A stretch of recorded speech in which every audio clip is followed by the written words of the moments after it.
Anda kembali di Metro Siang dan saatnya segmen telusur kasus. Pemirsa, Yohana dulu jurusan apa? IPA. Sama berarti kalau IPA. Tapi ternyata akan ada perubahan pemirsa yang cukup signifikan ya di sistem pendidikan di Indonesia. Bahwa nanti jurusan IPA, IPS dan bahasa resmi dihapuskan lalu diganti menjadi paket mata pelajaran yang sesuai dengan minat siswa untuk melanjutkan ke jenjang perguruan tinggi nantinya, Yohana. Ini sebuah terobosan tersendiri ya. Betul. Karena selama ini sudah terbelenggu dengan IPA, IPS dan bahasa. Nah, namun ternyata pemirsa, perubahan ini tidak serta-merta berhasil diaplikasikan sebab banyak kebingungan yang ditimbulkan. Lalu apa saja kendala angkatan pertama kurikulum Merdeka yang kini mulai masuk ke jenjang perkuliahan? Berikut liputan Reda Polpi dalam segmen Telusur Siang.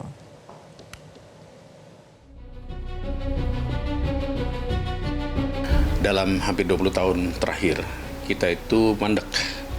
Kalau pendidikan kita mandek.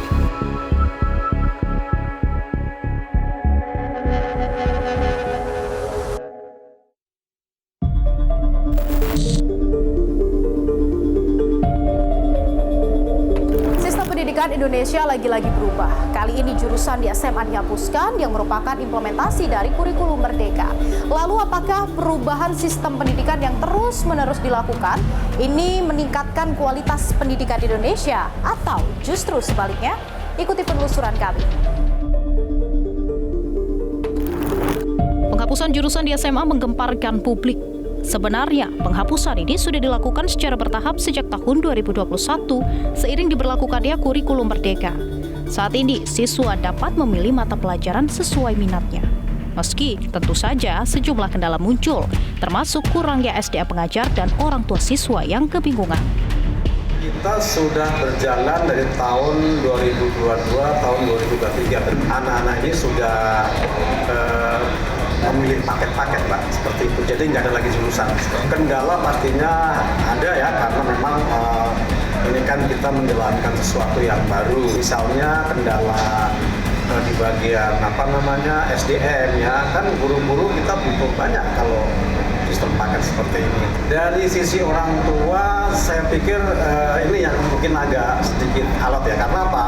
Orang tua itu kan tidak berhadapan langsung di sekolah yang berhadapan anak. Jadi orang tua kita kasih penyadaran, kita kasih edukasi seperti itu, sehingga mereka juga akhirnya tahu bahwa sudah tidak ada lagi penjurusan, yang adalah sistem paket seperti itu. Perubahan sistem pendidikan di Indonesia berulang kali terjadi. Tak hanya perubahan kurikulum yang kerap kali membingungkan, namun perubahan sistem memaksa guru untuk cepat beradaptasi dan mampu mentransfer ilmu secara maksimal. Ditambah siswa yang seolah menjadi kelinci percobaan. Tim Metro TV menemui dua siswa yang merupakan lulusan pertama kurikulum Merdeka, Taki dan Hasna. Keduanya merasakan kesulitan menjalani kurikulum Merdeka yang tergolong sangat berbeda dibandingkan kurikulum sebelumnya. Jujur, hal yang aku rasain itu lumayan banyak ya kendalanya. Karena yang pertama itu kita diumumin ketika kita udah masuk. Jadi benar-benar dikasih tahu kita akan menjalani kurikulum Merdeka seperti bagaimana. Itu ketika kita udah masuk. Jadi waktu menjalani kelas 10, ya itu kita tuh belum bisa belum bisa melihat ke arah ke depan banget gitu. Kita harus menjalanin semua mata pelajaran dan itu bagi saya pribadi mungkin itu lumayan gak fokus gitu loh di apa yang saya minati dari awal. Aku tuh gak bisa konsul ke siapapun, kakak-kakak kelas gak bisa, ke guru juga. Guru kan juga baru ya Kak dari kurikulum ini, jadi kitanya explore, gurunya pun juga explore gitu kan. Saya pengen banget di sana lah, di FEB. Nah, walaupun saya sadar indeks penilaian untuk masuk jalur SNBP atau dulu disebut bilang SNMPTN, undangan lah, itu harus pakai nilai rapot kan. Dimana rapot untuk masuk FEB ya udah jelas-jelas harus ada ekonomi dong. Saya nggak punya nilai ekonomi. Tapi ya nggak keterima, itu mungkin bentuk gara-gara saya mencoba lintas jurusan lah. Kan masih ada jalur SNBT atau dulu biasanya SBMPTN. Saya masih masukin pilihan 1 dan kedua itu masih di rumpun FEB Kak. Akhirnya nggak keterima juga. Nah terus mandiri kan. Pas jalur mandiri ini saya daftar di UI. Nah saya daftar PPKB itu menggunakan nilai apa adanya saya. Sedangkan di scoring PPKB-nya itu ada matematika, bahasa Indonesia, bahasa Inggris untuk di rumpun IPA ya, fisika, kimia, dan biologi. Padahal saya tidak mengambil fisika dan kimia. Alhasil saya cuma bisa mengisi 4 kolom doang. sempet ragu tuh untuk daftar ini karena ya udah pasti kalah lah sama anak-anak kurikulum 2013 yang nilainya perfect semuanya dapat kan. Tapi coba aja, alhamdulillah masih keterima sih. Tak hanya siswa, guru juga turut kerap dibuat bingung karena perubahan sistem yang begitu cepat. Salah satunya Iding Sirojudin, guru fisika di SMAN 78 Jakarta yang sudah mengajar sejak tahun 1996 ini. Setidaknya sudah 5 kali perubahan kurikulum ia jalani. Menurutnya, sistem pendidikan sebelum tahun 2013 adalah yang terbaik. Sistem pendidikan dan kurikulum yang pernah Bapak jalani begitu, menurut Bapak yang paling efektif untuk pendidikan Indonesia yang mana sih? Tergantung nanti maunya. Kalau kita ingin menguasai teknologi, ya zaman dahulu ilmu sains kita perkuat. Basicnya Kurikulum itu. berapa itu Pak berarti? Ya mungkin di sebelum 2013 lah. Saya melihat di kurikulum yang baru itu ada ketergesa-gesaan. Harusnya kan diteliti dulu. Yang saya tahu ketika kurikulum itu mau berubah itu diteliti dulu lama, Mbak. Kalau sekarang saya lihat kan hanya mungkin 1-2 tahun udah langsung ganti. Sehingga kita tidak tahu hasil penelitiannya itu bagaimana. Ternyata pendapat Iding senada dengan Wakil Ketua Komisi 10 DPR RI Dede Yusuf dan pemerhati pendidikan Retno Listiarti. Keduanya menilai kalau pendidikan Indonesia mandek sejak 20 tahun lalu. Dalam hampir 20 tahun terakhir, kita itu mandek. Pola pendidikan kita mandek. Jadi, boleh kita katakan negara lain sudah mengejar, kita masih pada posisi seperti negara-negara ketiga. Itu disebabkan bukan karena anak-anak kita nggak mampu. Itu masalahnya apakah kita sudah mengajar dengan cara yang benar.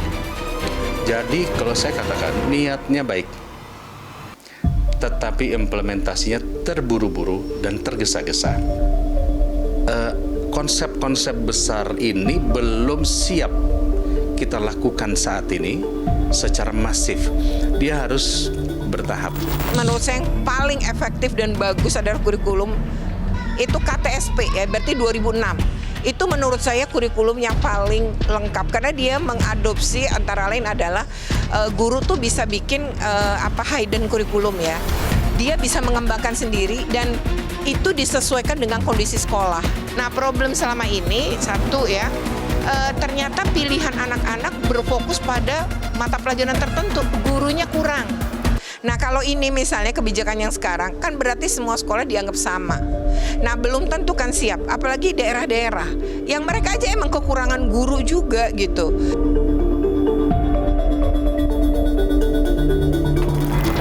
Setidaknya pemirsa sudah terjadi 13 kali perubahan sistem pendidikan di Indonesia berupa kurikulum. Kita coba lihat dari 20 tahun ke belakang, dari 2004 menggunakan KBK, kemudian 2006 KTSP, terus 2007 hingga 2012 kita mengenal ada istilah RSPI, di mana untuk pembelajaran menggunakan dua bahasa yaitu Indonesia dan bahasa Inggris. Di 2013 ada K13 dan 2021 ada kurikulum merdeka yang menekankan pada pengasahan minat dan bakat siswa sejak dini. Nah, dengan bongkar pasang sistem pendidikan di Indonesia, apakah mempengaruhi kualitasnya?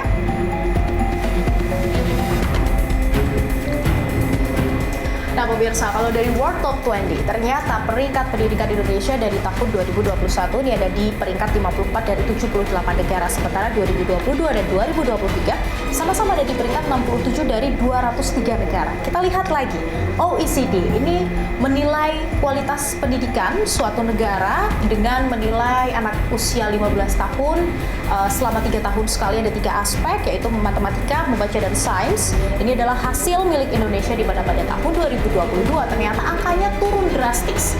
Bahkan angka membaca ini paling rendah dibandingkan negara-negara lainnya, yang ini memperlihatkan bahwa kualitas pendidikan di Indonesia ternyata masih rendah. Dan dari PISA secara global, Indonesia ini ada di posisi 66 dari 81 negara. Dan pada 2018 ada di angka 72 dari 79 negara.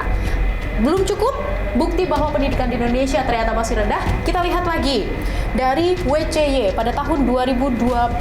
Nah, menempatkan daya saing SDM Indonesia ini peringkat 40 dari 63 negara. Kemudian Bank Dunia ini juga menghitung Human Capital Index atau HCI Indonesia yang pada tahun tersebut ini ada di peringkat 96 dari 175 negara. Setelah bongkar pasang sistem pendidikan yang sangat sering dilakukan, ternyata kualitasnya masih kalah dibandingkan dengan negara-negara lain. Kenapa? Sosialisasi yang kurang, penerapan yang tergesa-gesa hingga SDM yang belum mencukupi menjadi permasalahan besar pada sistem pendidikan Indonesia. Juga masih banyak kita mendengar kurangnya distribusi tenaga pengajar. Atau kalau kita mau maju pada digitalisasi, apakah iya signal di sana ada? Apakah ya listrik di sana cukup? Nah, faktor-faktor inilah yang harus kita perhatikan dan tidak mungkin mengeterapkan sebuah sistem yang sama untuk semuanya. Kalau ini sudah secara bertahap, ya hampir sama di semua sekolah, karena semua sekolah kualitasnya sama, gurunya kualitas mengajarnya sama, pendapatannya sama, maka otomatis kita mau masukin apa saja secara bertahap bisa, dan orang tua pasti akan mengikuti. Kalau sekarang kan seolah-olah kayaknya dipaksakan. Saya melihat jadinya kurang sosialisasi ya, terutama kepada orang tua. Karena ini akhirnya berdampak orang tuanya bingung. Nah, menurut saya ini perlu sebuah riset ya. Tapi kalau soal kepanikan atau kebingungan memang nampak sih. Bagi yang masih bingung untuk pilih jurusan apa, mungkin masih ada waktu untuk lebih memperdalam lagi setiap mapelnya. Jadi nggak ada perbedaan di antara IPA dan IPS kan? Sebagai kita anak itu pengen yang namanya materi yang kita mau, jadi keinginan kita sendiri. Kan kita lebih mendalamin pelajaran atau materi yang kita ingin minatin. Jadi kita bukan seperti kurikulum 13 di mana cuma ada 3 pilihan. Sekarang kita ada pilihan paket yang hanya ada mapel yang kita ingin pelajari saja. Memang kan anak itu bakatnya banyak ya. Jadi kalau dijuruskan seperti itu nanti takutnya yang punya keinginan lain gitu jadi terbatasi. Yang suka jadi terkaget-kaget itu dengan orang tua justru, bukan dengan siswa ya. Memberikan penting pada mereka itu yang mungkin agak lumayan. Ini kan awal-awal ya, awal-awal pasti ada kesulitan untuk memahamkan kepada peserta didik maupun kepada orang tua. Memang ada beberapa kendala seperti gurunya yang di sekolah kita tuh yang kurang banyak sesuai dengan jurusan yang anak-anak mau.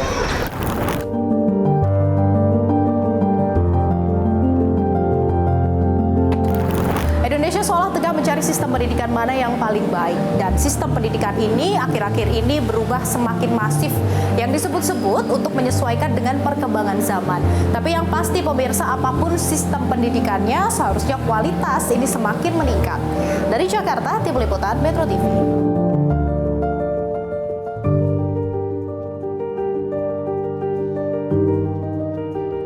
Jelajahi cara baru mendapatkan informasi. Download Metro TV Extend sekarang.